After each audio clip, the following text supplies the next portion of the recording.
Good evening. Everybody warm in here? It's a nice chilly night. So, thank you so much. But I'm not actually going to speak so much as an academic as I'm going to present my work as a journalist for the last 10 years, covering Syria, Iraq, and of course, outlying countries, Turkey and Lebanon and such like. So I'm going to talk to you a little bit about the rise of the Islamic State and share with you my understanding of the crisis in West Asia. And hopefully I won't take too long, because that is a serious problem with me. So, you can shake me if I take too long. And then I hope we'll have a good discussion about the implications of this, also for India. Because there are implications for India, at least that's what the security services believe. So we can talk about that later, okay? So first, how did this happen? Now, the interesting thing is, in the media, or even, actually let's forget the media for a second, but the Western interpretation of the rise of IS is very, very narrow. The moment, can you sit down? It'll be nice. Don't stand, there's a seat here, there's places there. Then I won't feel embarrassed. Let me be the only one standing, so that you are embarrassed. You look comfortable and happy. The moment the Islamic State took the city of Mosul in northern Iraq last year, Tony Blair, the great Tony Blair, immediately released a statement in which he said, this has nothing to do with the so-called coalition's war against Iraq. Now, whenever a leader of the caliber of Tony Blair says it has nothing to do with us, it should get you thinking that it might have everything to do with them. Because that kind of denial is a very appropriate place to begin and to actually see whether the denial is worth it. Well, what does he mean by this has nothing to do with us? Well, who does this have to do with? He would like to suggest, and I think a lot of Western public opinion is now moving in this direction, that this has something to do with Islam. That somehow in the structure of Islam, there is a problem which manifests itself in the emergence of the Islamic State. And I think in this kind of euphoria, negative euphoria around the attack in Paris, some of that comes out. So that David Cameron, who follows Tony Blair, told BBC that this was an attack against France, against the police, and against Jews. Didn't mention at all that the policemen killed were Muslims. He said it was La France, les flics, and les juifs. No Muslim involved here. It's a very convenient way in which they're subtly trying to pronounce judgment on Islam as being the originator of the problem of the Islamic State. Now, I'm going to propose an alternative hypothesis. And I'm going to propose this hypothesis not to suggest that there's no crisis in the world of Islam, because indeed there is. And I think it's a serious issue that needs to be discussed and talked about in a sober way. But the fault of what is happening cannot be placed at the door of this immense tradition called Islam. Well, where should you begin then, if not in the 7th century? It might be a good idea to begin in the 1950s. One of the most important events to take place in the Arab world in the 1950s was the emergence of Arab nationalism, side by side with communism. These movements had an immense impact on that region in the 1950s. In 1952, Gamal Abdel Nasser and the free officers seized power in Egypt. This was a big blow to the plans of the Allied powers and their understanding of how oil markets should operate after World War II. It was such a threat that in 1956, the British, the French, and the Israelis invaded the Suez Canal, invaded Egypt. It was such a threat that they felt that they had to take military force against the emergence of Nasserism. So on the one side, you have the emergence of Nasserism, which had infectious results, because it wasn't just Egypt. In 1958, the regime set up by the British after the First World War was overthrown by another Nasserite coup, and that was led by General Qasim. You had later in 1969 the coup against King Idris in Libya, led by a very young, very dashing a military officer, at the time, relatively progressive officer, Muammar Gaddafi. You had a series of Nasserite moves across the Arab world. Nasserism was so infectious that inside Saudi Arabia, in the 1950s, a movement grew. This time not in the military, not a free officers movement, but a movement grew in the palace. And they were called the Free Prince movement, led by Al-Walid bin Talal, who was then expelled to Beirut. So Nasserism was so infectious, such a powerful idea, that it entered even the Saudi royal palace. In Saudi Arabia itself, when Nasser arrived in 1956 in Dhahran, he was greeted as a hero. This was a great threat to the thinking of the West and its subcontractors, its main subcontractor at the time being the Kingdom of Saudi Arabia. At the same time, don't minimize the immense presence and prestige of the communist movement in this part of the world. You might be surprised to learn that the largest communist party in West Asia was in Iraq. It was an immense party. It controlled, in fact, in 1958, when General Qasim conducted his military coup, he turned to the Iraqi Communist Party and said, you have to help me create a democratic state, because my officers don't know how to do it. And they indeed helped him, and there were lots of problems, some of it having to do with Soviet directionism. You know, Soviets holding back the communists from going for their own revolution in the late 1950s. A revolution that could have happened, but instead was forestalled by the Ba'ath revolution against the Qasim regime. Anyway, but the communists were very strong inside Iraq, they were very strong inside Syria. And let me ask you a question. Which was the largest communist party in Africa? Does anybody know the largest communist party in Africa in the 1950s? Sudan. Isn't that interesting? Sudan had the largest communist party in Africa. Very good. Largest communist party in Africa. Today, imagine Sudan.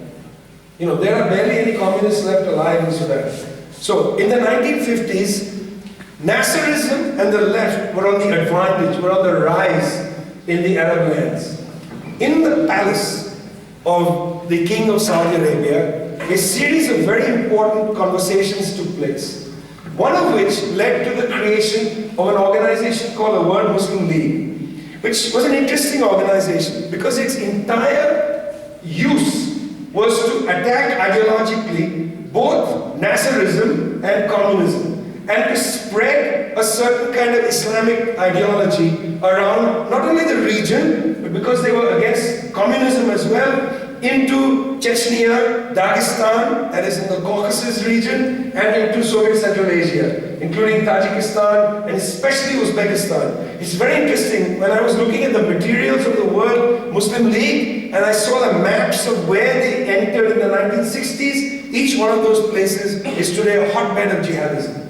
Uzbekistan, Chechnya, Dagestan, and of course the belt in West Asia. They began to incubate, using their vast amount of oil money, an ideological challenge to communism and to Nasserism. And you know, what they were interested in was not the kind of sophisticated engagement with communism that people like Ali Shariati, the Iranian intellectual, were conducting. But Shariati was genuinely interested in the possibilities of a Marxist Islamic synthesis. At the same time, in Iraq, the great Bakr al-Sadr, the uncle of Muqtada al-Sadr, the leader now of the Mahdi army, Bakr al-Sadr wrote a book which was a critique of Marxist capital. They wanted to genuinely understand what is it in Marxism that we can derive to drive forward our own agenda. What the Saudis were promoting had nothing to do with what al-Sadr and Shariati were interested in. They pushed a hardline approach, saying that both Nasserism and communism were anti-Arab and anti-Muslim. Their biggest allies, the Saudis' biggest allies in the region, were Morocco and Pakistan. And it's no surprise that the three of them in 1964 will join together to push another unit called the Organization of Islamic Countries, the OIC, as a challenge to the non-aligned movement, which had been created in 1961, in which, for instance, Gamal Abdel Nasser, Mr. Sukarno, Nehru, etc., were very important figures, because they put forward a kind of nationalism, third world nationalism, which was anathema to the Saudi king, the Moroccan king, and because of India's role in the NAM, Pakistan. And they formed the OIC in '64. So not only was there an ideological challenge to nationalism, this kind of Arab nationalism, but also a organizational challenge to it through setting up the World Muslim League and its chapters all across this region, and setting up the OIC to push a certain agenda. And not only agenda, they used their money to drive into these societies a politics of Islam which was alien to these countries entirely. Alien, utterly alien to Iraq, as I'm going to come to in a minute. This was an extraneous derivation of a certain kind of Islam that they drove. That was in the 1950s and 1960s. This continued at a low pace, at an organizational and ideological pace until 1979. Everything changed for the Saudis in 1979. Two things happened in 79 which were related. Number one, there was the Iranian Revolution. Now, Iranians are not Arabs, so this is not Arab nationalism, but nonetheless it was more threatening. The Iranian Revolution was a greater threat to the Saudis than the Egyptian Revolution of 1952, or the Nasserite movement in 1952. And the reason the Iranian Revolution was a much greater threat was because the Iranian Revolution could not be called secular. See, whereas the Saudis could say every other one of these revolutions, from Egypt to Iraq to Libya, etc., were led by secular people who were anti-Arab and anti-Muslim, the Iranians created an Islamic republicanism. Because after all, Iran overthrew a monarchy, they overthrew the Shah of Iran and basically declared an ideological position, which is that Muslims in this region don't need to be ruled by a monarch. Muslims can have a Republican Islamic government. It was a direct ideological threat to the Saudis. Now, you're going to hear a lot that what's happening in the region is a Shia-Sunni argument. Now, this is, again, goes back to the 7th century. Muslims have been fighting between Shias and Sunnis for millennia. This is bogus. This is a political fight that's rooted in 1979 as well. And I would say largely a political fight rooted in 1979. It happens to be the case that the first major Islamic republic was not created in Iraq or in Syria, but in Iran, which is a dominantly Shia country. The problem isn't Shia-Sunni. It's Muslim monarchy versus Muslim republic. That's the dominant contradiction, in my opinion, that comes out of 1979. But you are going to hear that it's all about religion and all about Shia-Sunni. I think you need to inject a little politics and history into that particular conversation. Right after the Iranian Revolution, that virus spreads. In the great mosque in Saudi Arabia, one of the two big mosques, a group of crazy zealots enters one of the mosques. This is very much like what you see in other parts of the world. They entered the mosque and said, we have taken possession of the great mosque, and the Saudi king is illegitimate. This was a direct challenge to the king of Saudi Arabia, who fancies himself as the custodian of the two mosques.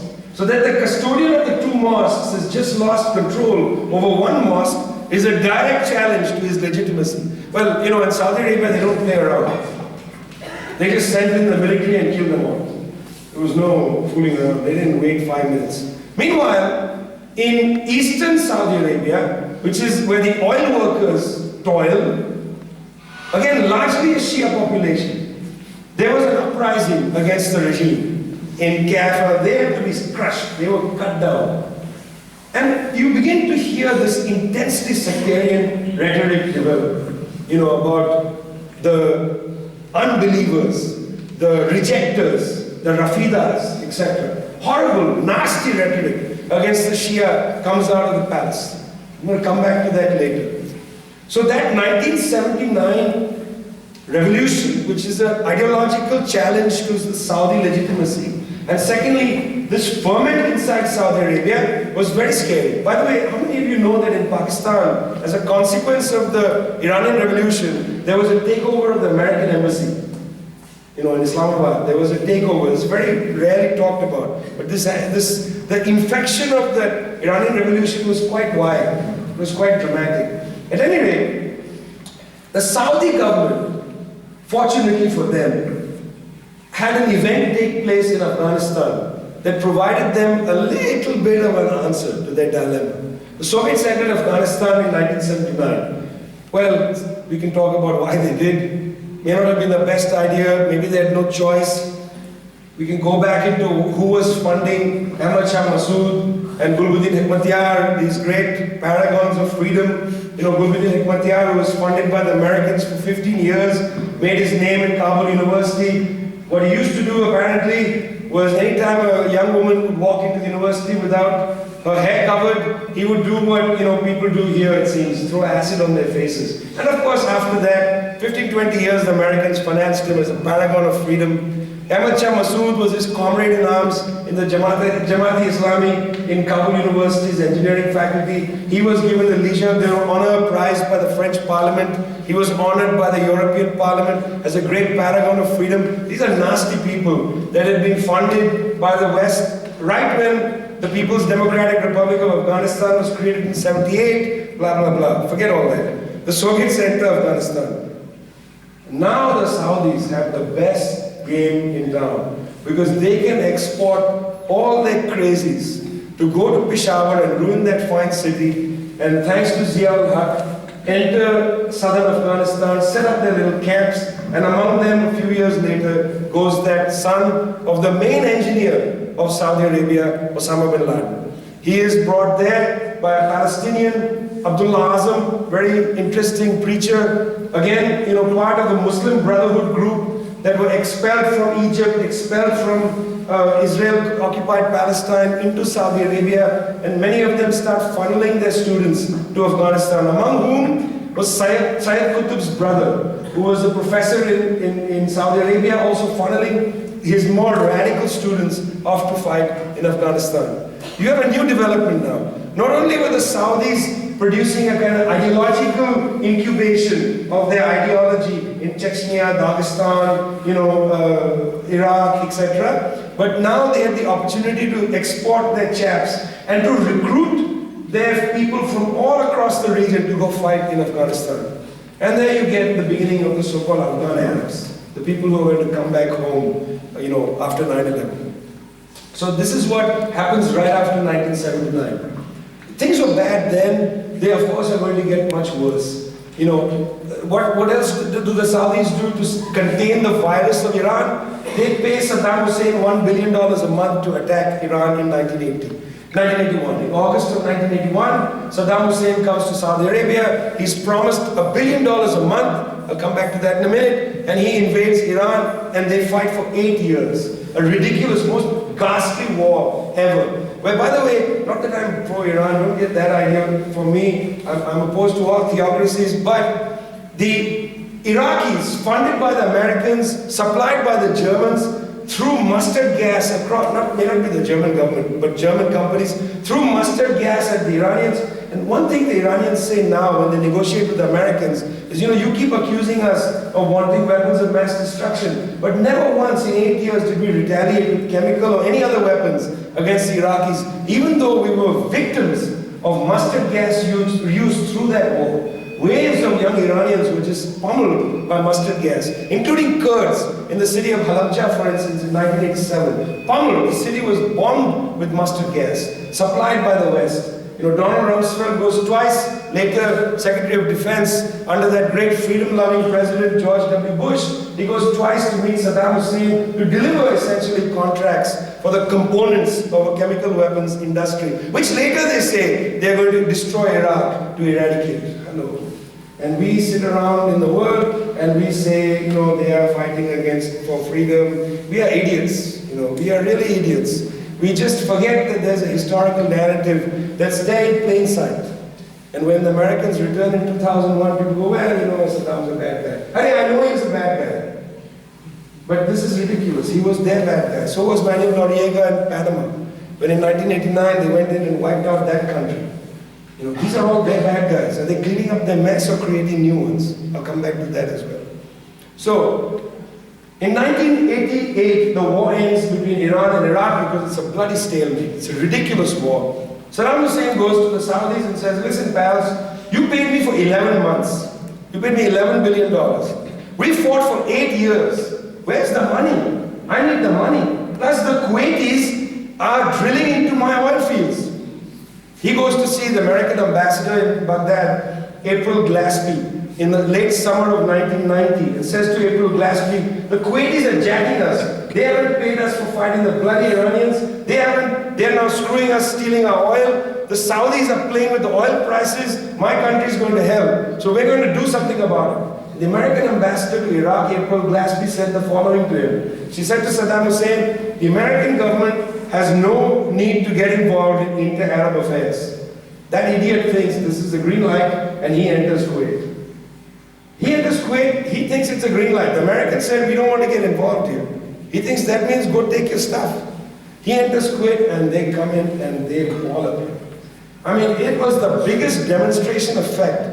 There's a great, I listened to this terrific discussion Saddam and his advisors are having in February of 1991. The Americans have started to bomb the hell out of Iraq in 1991 January.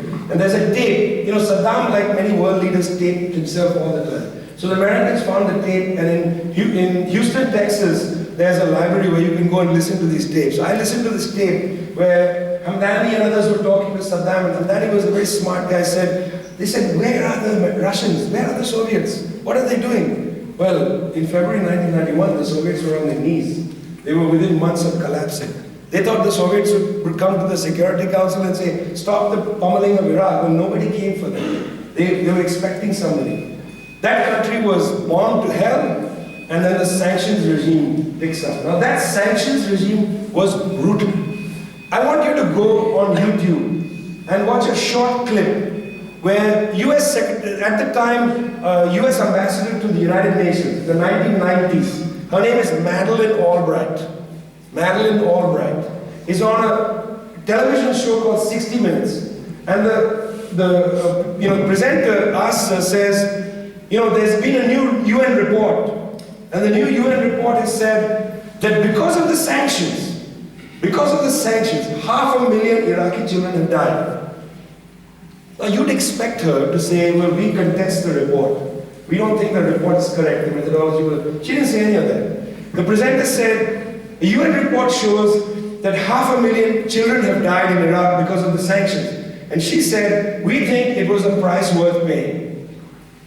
They broke Iraqi society in the 1990s.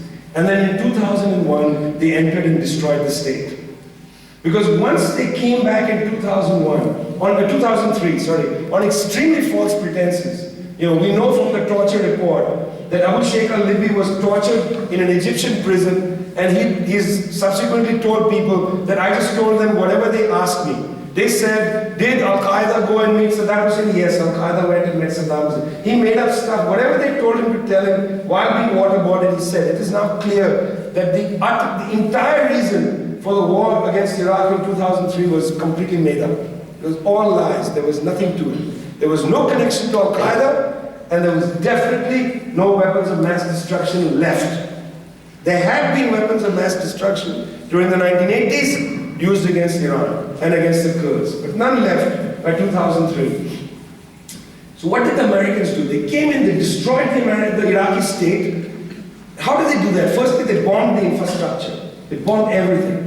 And then, as soon as they came in, they passed two orders, law number 1 and law number 2. Law number 1 and law number 2 said all members of the Ba'ath Party no longer might work in the country called Iraq under any official capacity. So that means the entire professional infrastructure was rendered unemployed. You've got to understand, a country like Iraq, if you're a doctor and you need promotion, you join the Ba'ath Party. If you're a police officer, you want to be promoted, you join the Ba'ath Party. People join the Ba'ath Party for opportunistic reasons. These are the skilled people in the state who are all fired in one day. Secondly, the military was totally disbanded. This is very important, the second part. They disbanded the entire military. And then they reconstructed the Iraqi military through privatization. So they gave out contracts essentially. People were paying $500,000 to become a general. And then they were being paid by the Americans to create a regiment. And other people were bribing the generals. You have to recover $500,000, a hell of a big investment. So for the mess contract, you pay this general money. Because he's giving you American money, he doesn't care. He's getting bribes left, right, and center. They called the American army, the Iraqi army after 2003 an ATM. It was a giant ATM machine. That you paid for this ATM machine, then you just collected rent. They didn't build an army after 2003. I'm going to come back to that as well. In 2004, enters Al-Qaeda to Iraq. There was no Al-Qaeda before 2004. I mean, Iraq is an extraordinarily diverse society. I've always found it amazing. You travel around Iraq, you drive into a valley, and there are these communities which I thought were extincted from the Bible, like the Chaldeans. I mean, the Chaldeans are a biblical people, but you can walk into a Chaldean village. It's the weirdest thing. Or you go into these mountain communities and there are these people called as Yazidis, who, reminded me a great deal of Parsis. Similar kind of belief structure, cosmology, very interesting forms of worship. Totally diverse ecology of religion, particularly in northern Iraq. But even among the Shia communities in southern Iraq, there's a huge amount of diversity. All kinds of interesting, human beings are fascinating. I mean, we construct the most delicious forms of God belief, all kinds of fascinating ideas about the moon and, things that are not really there in any of the books. And those were maintained right up to the 2000s. There was no social ground for Al-Qaeda in Iraq until 2004. Iraqi society had been enriched by its diversity. Saddam was a brutal guy, but he, under his brutal hand, allowed Iraqi society to remain deeply diverse. You've got to give that to him. In 2004, a Jordanian militant by the name of Abu Musab al-Zarqawi comes from the town of Zarqa in Jordan. Again, one of these towns is an archipelago of towns. Derna in Libya, Zarqa in Jordan, where the work of the World Muslim League have been long-standing. They've had money in the mosques, they've had preachers that have been on their payroll. This is a structured event. This is not from nowhere. So these towns play a very important role in providing fighters and providing, in a sense, ideologues for their movement. So al-Zarqawi arrives in the town of Talafar in northern Iraq, which is actually a majority Turkmen town. It's not the correct place for him to set up Al-Qaeda, but he does. He sets up Al-Qaeda in Mesopotamia and immediately does a whole series of very bloody attacks against not the Americans, but against Shia religious shrines. He's so brutal and sectarian that Bin Laden writes him a letter telling him to cool it. He's such a brutal guy. Bin Laden said, our problem is not with the Shia, it's with the Americans. What are you doing? He doesn't pay any heed to it. Eventually he's killed. When his movement starts to recover in 2006, it relaunches itself no longer as Al-Qaeda, but as the Islamic State of Iraq, as the ISI, very nicely named, in 2006. Now, what was the ISI in 2006? In Ramadi, there was something very peculiar. This is 2 years ago. There were these white Toyota trucks that go back and forth between Syria and Iraq, carrying the ISIS fighters. And on these trucks you see these fighters, they look young, they're 19, 18, 20-year-old Iraqis. Some of them from abroad, from again where? From Chechnya, from Dagestan, from Uzbekistan. I mean, these exact countries where the World Muslim League has been working since the 1950s. I think it's a coincidence or it's an important point to go and look at further. But largely the ones I saw were Iraqis. Now, what was interesting is, these guys in any other place are a ragtag, haphazard bunch of fellows. They're normally the fellows that fought, say, at Tora Border, where when the Americans were surrounding them, they just ran down the hill with their guns and got slaughtered. These are not good battlefield fighters. But around them, training them, were these 35 to 50-year-old Iraqis. These were all the field commanders from the Iraqi army who had been cashiered by the Americans. Right after 2003, these fellows disappeared and they formed a group called Fadain Saddam, where they started the insurgency in cities like Ramadi, Fallujah, Mosul, Tikrit, all the cities along the river northward. They were the ones who fought in the major insurgency against the Americans. And one of their important leaders, number 3 in Saddam's in the whole government structure, was Izzat al-Duri, who was never captured by the Americans and still is at large. Izzat al-Duri is a fascinating character. Firstly, he's interesting. He's had a red beard. Looks like a pirate. You know, he's a very distinguished looking guy. Izzat al-Duri is the head of a tribe, the al-Duri tribe, which is historically the leaders of the Naqshbandi army. Now, in India, Naqshbandi means something else. You know, anybody know the Naqshbandis of India? They're Sufis, and you know what Sufis do? They ride on swings and they sort of sing songs and they're peaceful. Not in Iraq. In Iraq, the Naqshbandi have a whole other tradition. He organized the Iraqi Naqshbandi army, and they made an alliance with the Islamic State of Iraq, and they provided the battlefield commanders, which is why the Islamic State, which will develop soon, Islamic State of Iraq and Al-Sham, which will develop soon, was very good at battlefield activity. They're very good battlefield, set battle fighters. They're not merely terrorists. Something else now starts to happen. Okay, let's pause, go to Syria for a minute. In 2011, you know, the Arab Spring came, great promise, you know, it was a great promise, it was important. Millions of people went onto the street. Now people will tell you it was all cooked up by the imperialists. That's nonsense, it was real. People come out on the, so many people don't come out on the street accidentally. They have their own grievances. I mean, in Egypt, they were chanting for bread, freedom, justice, etc. This was the real thing. It was crushed brutally. In Syria, when the rebellion begins, it begins small scale. You know, Syria is a complicated place. We can talk about it in the question and answer if you want. A rebellion breaks out very quickly. Gulf Arab money comes in. And against the wishes of some of the early, most humane people who started the struggle, the Gulf Arab money comes in and they militarize the conflict. And by early 2012, the Islamic State of Iraq, now led by its new leader, the third leader, Abu Bakr al-Baghdadi, not yet the Caliph, sends a group of fighters into Syria under the name of Jabhat al-Nusra, which means the support front. They come to support the armed action now against the Assad government in Syria. They enter northern Syria. So the Nusra Front, as it comes in January of 2012, comes through the Islamic State. Over the course of 2012, Jabhat al-Nusra will have great gains. You know, I found something interesting when you talk to these fighters.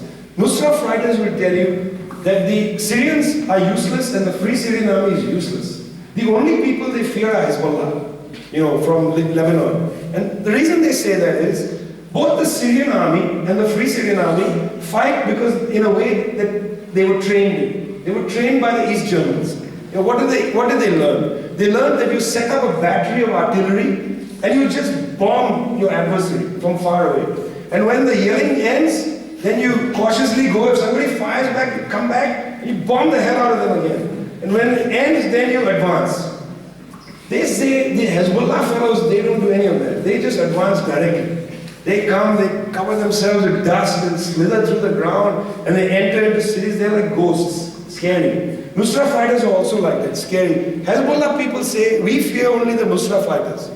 Free Syrian Army, it's a joke. And the Syrian Army has no morale. The war inside Syria was really fought by Hezbollah against Jabhat al-Nusra, especially in the western flank, in the mountains of Kalamun. They fought hard. At some point, the leadership, Mr. Julani, the leader of Jabhat al-Nusra, had a falling out with Abu Bakr al-Baghdadi, and they began to fight each other. But over the course of the last period, sections of Nusra, particularly in the city of Raqqa, in Deir ez-Zor, etc., joined the Islamic State. And more fighters in Syria have been joining the Islamic State.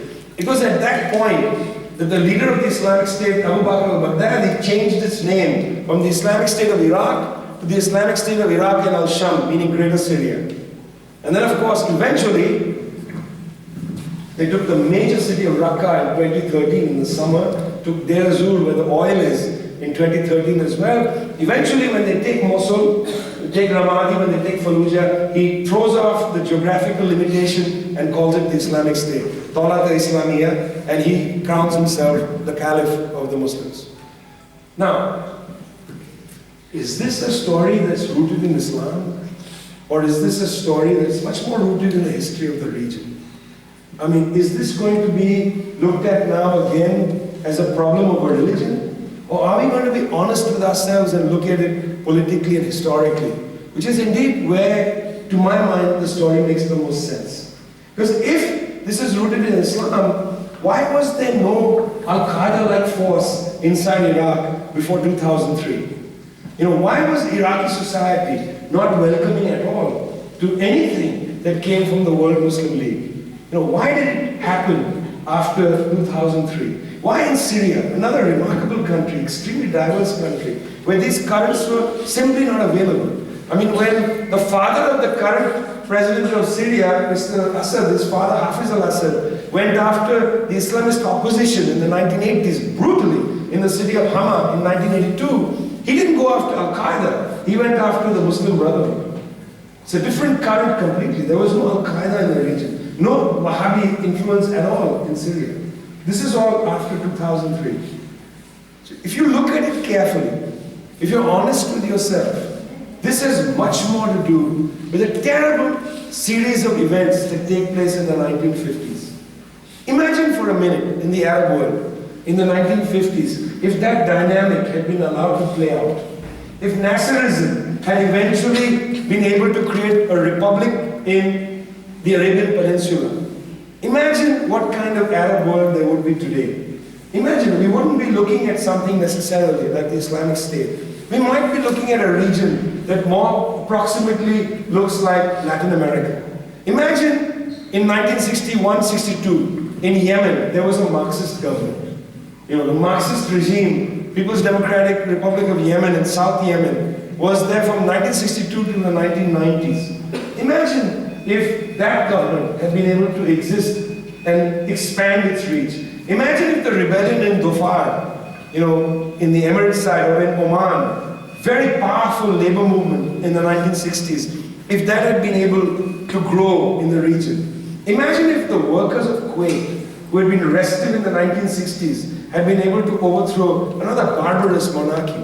Imagine if in Bahrain, where there continues to be deep-seated protest, not led necessarily by the Abu Afiq party, which is a largely constitutionalist party, but also by trade unions, which are fairly powerful in the country of Bahrain. Imagine if they had overthrown that family, the Al Khalifa family, which has been barbarously ruling the region, that little pearl drop of an island, since the 19th century, or 18th century.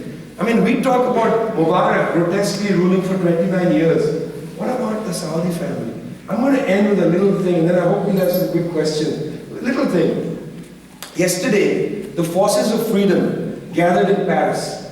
They were led by François Hollande. On his right was Benjamin Netanyahu, the president of the very great and democratic and republic which honors freedom and human rights, Benjamin Netanyahu of Israel. On his left, because Netanyahu insisted on coming, they caught him by his ear and forced Palestinian Authority President Mahmoud Abbas to march along. He kept his hand in his pocket like a sullen child throughout that march. He was, of course, standing next to Angela Merkel. But Ahmed Davutoglu of Turkey, another great democratic country, just happens to have the worst record of jailing journalists. That's okay. Along that row was a senior minister from the Saudi Foreign Ministry. Very great democratic country, free press, open to all currents of thought and expression, which just happens to have sentenced the Saudi satirical blogger to 1,000 lashes. 20 lashes a week for 50 weeks. Now, if I think about 20 lashes a week, I would generally think after one lash, I would be done. I would do whatever they told me. After the second lash, I'd be crying.